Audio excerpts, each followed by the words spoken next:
نبی علیہ الصلوۃ والسلام نے فرمایا ان اللہ و ملائکتہ یصلون علی المتسحرین، اور ایک دوسرے مقام پر بخاری کی روایت ہے نبی علیہ السلام نے فرمایا تسحروا، اے میرے صحابہ تسحروا، سحری کیا کرو،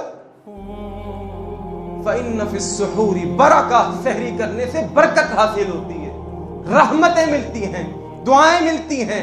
اللہ کیا مطلب ہے؟ بات سمجھ میں نہیں آ رہی ہے۔ رب فرماتا ہے میرے بندے سحری کرنا تیرا کام ہے، اور اپنی رحمتوں کی برکھا برسا دینا یہ میرا کام ہے۔ آج ہمارا المیہ یہ ہے، اس حوالے سے ہمارے معاشرے کے اندر بڑی کوتاہی نظر آتی ہے، الا ماشاء اللہ۔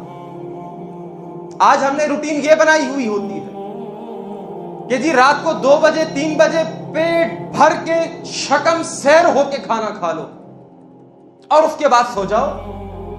سحری میں آنکھ کھل گئی تو ٹھیک ہے، ورنہ پیٹ تو ہم نے بھر لیا جی، کام چل جائے گا، ہم نے اپنا کوٹا پورا کر لیا ہے۔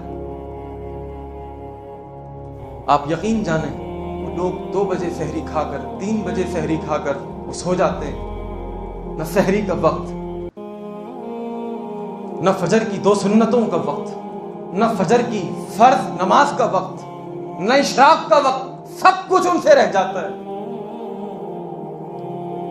جس برکت کے حصول کے لیے انسان 11 مہینے تک سرگرداں پھرتا رہتا ہے، کبھی کس بازار میں جاتا ہے، کبھی کس بازار کا رخ کرتا ہے، اور جب برکت کا وقت آتا ہے نبی علیہ الصلوۃ والسلام نے برکت بتا دی کہ سحری کے وقت انسان کو برکت نصیب ہوتی ہے، سحری کھانے سے انسان کو برکت نصیب ہوتی ہے۔ روٹین یہ بنانی ہے کہ سحری کا انتظام ہو ہمارے گھروں کے